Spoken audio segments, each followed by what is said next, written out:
రాష్ట్ర బడ్జెట్పై ఆశలు పెట్టుకున్న ప్రజలకు కూటమి ప్రభుత్వం నిరాశను మిగిల్చిందని మాజీ మంత్రి వైసీపీ జిల్లా అధ్యక్షుడు గుడివాడ అమర్నాథ్ అసంతృప్తి వ్యక్తం చేశారు. బడ్జెట్ ప్రసంగంలో అత్యధిక సమయం జగన్ ను విమర్శించడానికే వెచ్చించారన్నారు. తల్లికి వందనం, అన్నదాత సుఖీభవకు నిధుల్లో కోత పెట్టారని, ఆడపిల్లకు వందనం, ఉచిత బస్సు, నిరుద్యోగ భృతికి అసలు నిధులే కేటాయించలేదన్నారు. జగన్ పాలనలో మేనిఫెస్టోను భగవద్గీతగా భావించి 90% పైగా హామీలు అమలు చేశారని, ఆ విలువ ఇప్పుడు అందరికీ తెలుస్తుందన్నారు. కూటమి పాలనపై ప్రజలు తిరగబడే పరిస్థితి ఏర్పడిందన్నారు.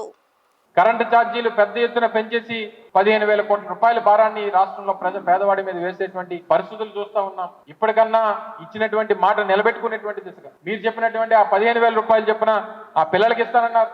1,500 రూపాయలు చెప్పిన ప్రతి నెల మహిళలకు ఇస్తామన్నారు. చదువుకున్నటువంటి నిరుద్యోగ యువతకి నెలకు 3,000 రూపాయలు ఇస్తామన్నారు. 5 సంవత్సరాల్లో 20 లక్షల ఉద్యోగాలు అన్నారు. మొదటి సంవత్సరం అయిపోయింది.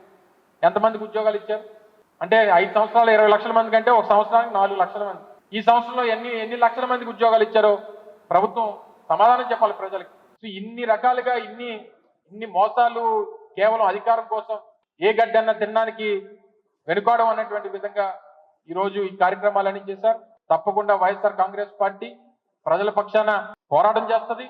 ప్రజలకు ఇచ్చినటువంటి హామీలు ఏదైతే ఈ కూటమి ప్రభుత్వం ఎన్నికల ముందు చెప్పిందో, ఎన్నికల్లో చెప్పిందో, అధికారంలోకి రావడానికి చెప్పిందో వాటన్నిటి కూడా నిలబెట్టుకునేటువంటి విధంగా వారి మీద ఒత్తిడి తీసుకొచ్చేటువంటి కార్యక్రమం కూడా వైఎస్ఆర్ కాంగ్రెస్ పార్టీ చేస్తుంది అనేటువంటి విషయాన్ని తెలియజేసుకుంటూ ఎన్నికల ముందు ఒక నినాదం తీసుకొచ్చారు. Hello AP, bye bye YCP అన్నారు. ఇప్పుడు ఏం చేశారో హలో ఏపీ కూటమి పెట్టింది టోపీ. ఇది మరి ఎవరు చెప్తారో, ఎవరితో చెప్పించుకుంటారో ప్రజలు అనుకున్నటువంటి మాట ఇది. ఆ రోజు జగన్మోహన్ రెడ్డి గారిని ఇస్తున్నటువంటి పథకాలని అన్నింటినీ కూడా విమర్శించి అంతకంటే ఎక్కువ ఇస్తామని చెప్పి, 3 ఇస్తామని చెప్పి మోసం చేసి ఇప్పుడు హలో ఏపీ కూటమి పెట్టింది మనకు టోపీ అనుకునేటువంటి విధంగా ఈరోజు ప్రజలు అనుకునేటువంటి పరిస్థితి తీసుకొచ్చింది ఈ ప్రభుత్వం అనేటువంటి విషయాన్ని మరొకసారి ఈ సందర్భంగా తెలియజేసుకుంటూ ప్రజలందరికీ కూడా జరుగుతున్నటువంటి మోసాన్ని, చేస్తున్నటువంటి ఈ వంచనని గుర్తించాల్సిందిగా మీ ద్వారా ప్రజలందరినీ కూడా కోరుతా ఉన్నాం.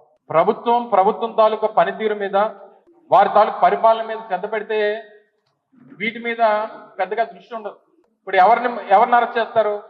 రేపు పొద్దున్న గట్టిగా మాట్లాడితే మాలాంటి వాళ్ళని, లేదా సోషల్ మీడియాలో ఎవరన్నా ప్రశ్నిస్తే, ప్రభుత్వాన్ని విమర్శిస్తే వాళ్ళని.